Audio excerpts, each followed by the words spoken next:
Hi, this is Rich Lavens of Watlow, and today we're going to be doing a quick tutorial on the Eurotherm EPC3000. And specifically, I had a customer ask how to wire the optional digital I/O. So on the back of this controller, this is the EPC3004, I'm going to go to the terminal wiring. This middle board right here is an option board, and you can get this in a couple different configurations, but up here we're going to wire one of these four digital inputs. So you can see digital input here has a little bit of a different symbol than the other ones. The symbol is set up down here, so I'm going to go into access mode.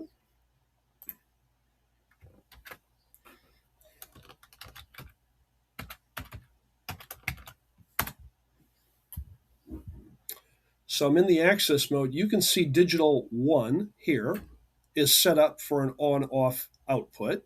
You can have these be contact closures, so just a dry contact closure as set up here, or an on-off output.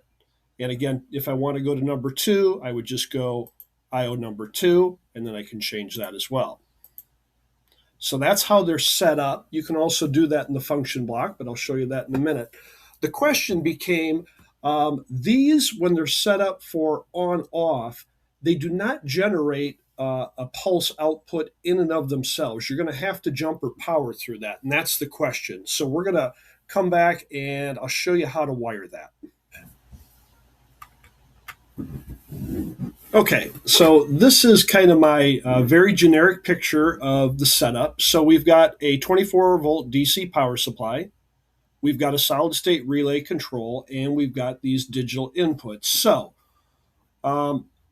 if we're wiring this, I would take my positive wire, and I would go from the plus output of my power supply over to the plus input of my solid-state relay.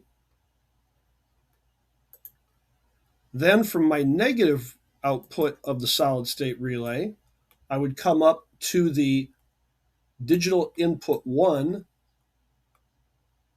terminal,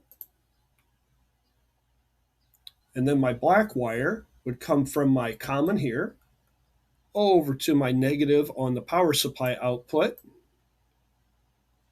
and that creates the circuit. So positive output of the power supply to the positive input on the solid-state relay, negative output on the solid-state relay to D1, common back to the negative of the power supply. That creates the circuit.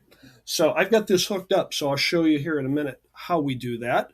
Let's pop back over to iTools, and I'll show you what I've got going here. So in my case, just for an example, I've got a thermocouple going to a PID loop, and then the on-off output, that digital D1, is right here. So this is what I'm using to control that solid-state relay. That is that's the setup. Again, if it's a contact closure, you could just use a dry contact. You would set those up as a contact closure input. But if you use on-off, then you could jumper a DC power supply through those and turn something on with it. I'll share the specs with the DC output and how many volts and amps it'll handle here at the end of the video. So let's pop on over to the controller. I'll show you it working, and then we can finalize it with some specs. All right, so we've got our setup here, the EPC3000 and my solid-state relay. Again, I'll repeat. This is the DC output from my power supply, so the positive comes into the positive terminal of my solid-state relay. Again, look at the input. This is a DC control relay, so it'll accept anywhere from 4 to 32 volts. So positive in from power supply to positive in on the control input. The negative side of the control input goes back to D1 on the option board. On the back of the option board, the common comes back here to the negative of the power supply. That completes the circuit. So if I take this, we'll raise my set point up here. On the EPC series, the longer you hold the button, the quicker it goes. So we'll run it up here a little over 100 degrees. And you can see it's calling for power now, and my output light, or my control signal input light, shows that this is receiving a control input. So we'll drop that.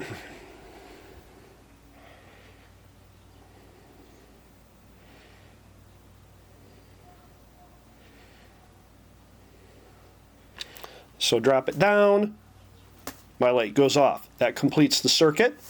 So we're going to pop back. I'll share the output specs of the the optional digital board with you, and then we'll wrap this up.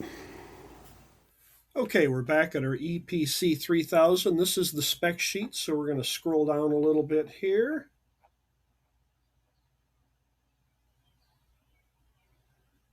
And right here, I'll make this a little bit bigger, are the specs for that optional digital board. So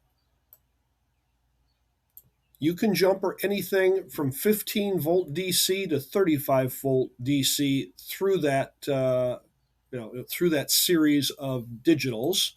The maximum current is 40 milliamps, so it's not a lot, but it's more than enough to fire like a solid state relay.